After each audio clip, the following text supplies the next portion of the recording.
Datuk Yang di-Pertua, soalan saya nombor 8. YB Menteri Datuk Hasbi, sila jawab soalan YB Hasbi.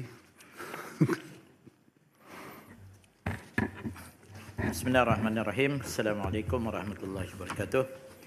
Terima kasih Yang berhormat Speaker. Ini dah nak berakhir sesi 1 tahun saya tak berpantun. Yang berpantun Silakan. YB Ahmad Mazlan. Ya. Biar ada orang lain selain daripada YB Tapi tak Pengkat. tahu dia yang nilai nantilah. Boleh pakai tak pakai. Okey. Sidang nak berakhir, tahun baru nak bermula. Amanah rakyat terus disanjungi. Yang bertanya Hasbi yang muda. Yang menjawab pula Abang Hasbi. InsyaAllah. Memang cantik lah. Betul. Nama sama. Tuan Yang di-Pertua, untuk makluman ahli yang berhormat, Kementerian Pengangkutan MOT melaksanakan pendekatan jangka panjang yang bersepadu dalam membentuk budaya keselamatan dan pematuhan undang-undang di jalan raya melalui Pelan Keselamatan Jalan Raya Malaysia PKJRM 2022 hingga 2030.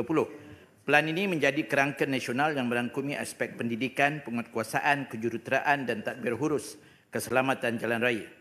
Selaras dengan pelaksanaan PKJRM, MOT turut memberi penekanan kepada inisiatif pendidikan keselamatan jalan raya yang bermula seawal peringkat sekolah, iaitu pada tahun 2007, bertujuan memupuk kesedaran, sikap bertanggungjawab serta nilai pematuhan undang-undang dalam kalangan generasi muda sebagai asas pembentukan tingkah laku pengguna jalan raya yang selamat sebelum mereka memasuki alam pemanduan. Seterusnya, di peringkat kemasukan ke industri pengangkutan, MOT melalui Jabatan Pengangkutan Jalan melaksanakan sistem pelesenan pemandu vocational seperti lesen memandu barangan GDL dan lesen perkhidmatan awam PSV yang merangkumi keperluan latihan teori, latihan amali bagi teori tertentu, bagi kategori tertentu, ujian kompetensi serta pemeriksaan kesihatan.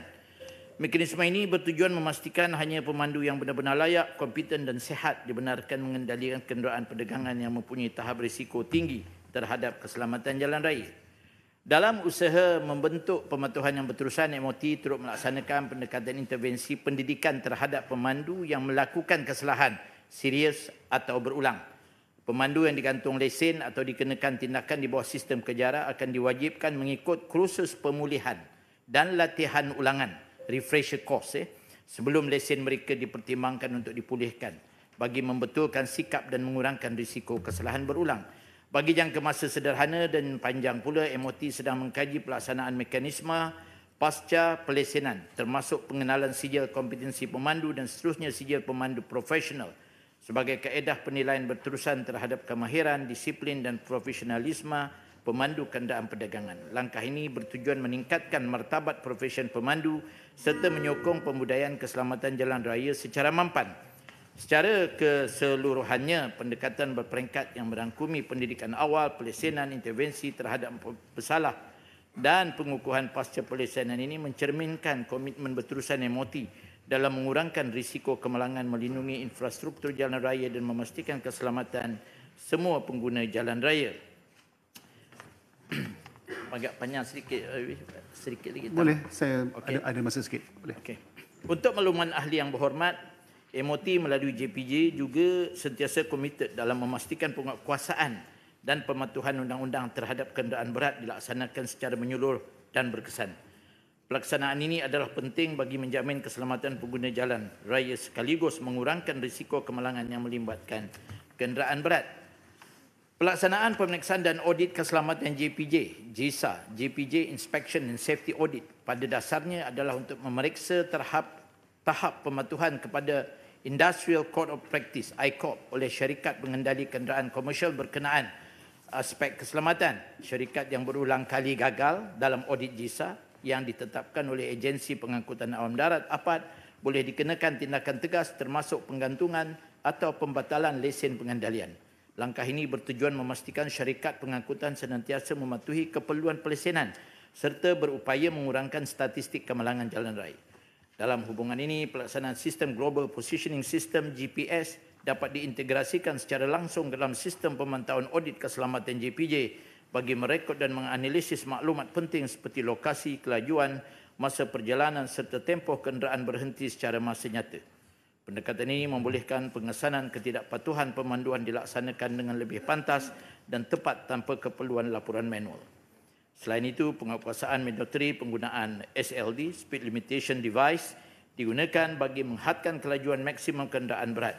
SLD berfungsi melalui Electronic Control Unit ECU, manakala bagi kenderaan yang tidak dilengkapi ECU pula, peranti SLD akan dipasang secara retrofit, iaitu melalui kaedah mekanikal pada komponen enjin atau sistem penghantaran kuasa.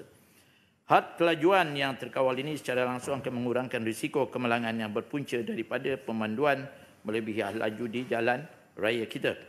Melalui kaedah pendigitalan pula, MOT sedang membangunkan dan memperluaskan penggunaan teknologi canggih. Ini termasuk pemasakan sistem high speed weigh in motion bagi pemantauan berat kenderaan secara automatik. Dalam hubungan ini, MOT senantiasa menggalakkan kerjasama yang erat dan berterusan dengan pelbagai agensi berkaitan bagi memastikan penguatkuasaan dapat dilaksanakan melalui pendekatan yang bersepadu untuk mengurangkan kaedah kemalangan jalan raya yang melibatkan kenderaan berat sekaligus dapat memastikan keselamatan pengguna serta infrastruktur jalan terjamin. Terima kasih. Baik, soalan tambahan YB-HSB. Terima kasih Datuk Endi Pertua.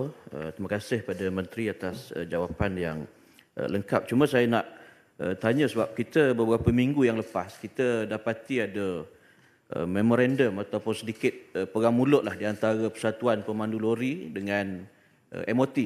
Dan saya ucap tahniah pada kementerian kerana kelihatannya tegas mempertahankan kepentingan rakyat sebagai stakeholders terbesar dalam MOT ini.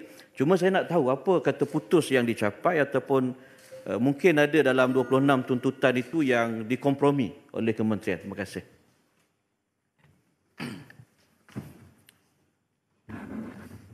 Terima kasih Yang Berhormat Hasbi. Macam ada echo dalam Dewan ya. Iyalah. Dengar Hasbi ya. Terima kasih Adinda. Adinda lah. Ya. Terima kasih Yang Berhormat Senator. Jadi yang sebenarnya pada masa ini memang betul mereka ada menghantar memorandum kepada kita hari itu depan Parlimen lah. Ya. Kita telah pun menubuhkan, ada membuat penubuhan jawatankuasa teknikal berat dengan muatan untuk memperhalus permintaan pemain industri. Dan juga kita ada menghasil dalam rangka penghasilan garis panduan yang jelas boleh terpakai kepada di Semenanjung Malaysia, di Sabah, Sarawak. Garis panduan ini dihasilkan juga dan juga perlu dikemaskini oleh LPKP Sabah dan Sarawak je. Jadi penyeragaman dasar perlu dibuat di peringkat Sabah dan Sarawak juga ya di seluruh Malaysia. Jadi kita dah terima dan kini telah pun dah dalam penelitian dan dah pun diangkat kepada peringkat teratas lah dalam MOT pada masa ini. Jadi keputusan belum ada lah. Terima kasih. Baik. Babi Agun. Tak jelas lagi penerangan panjang lebar menteri tadi. Baiklah, saya bagi peluang satu kali lagi.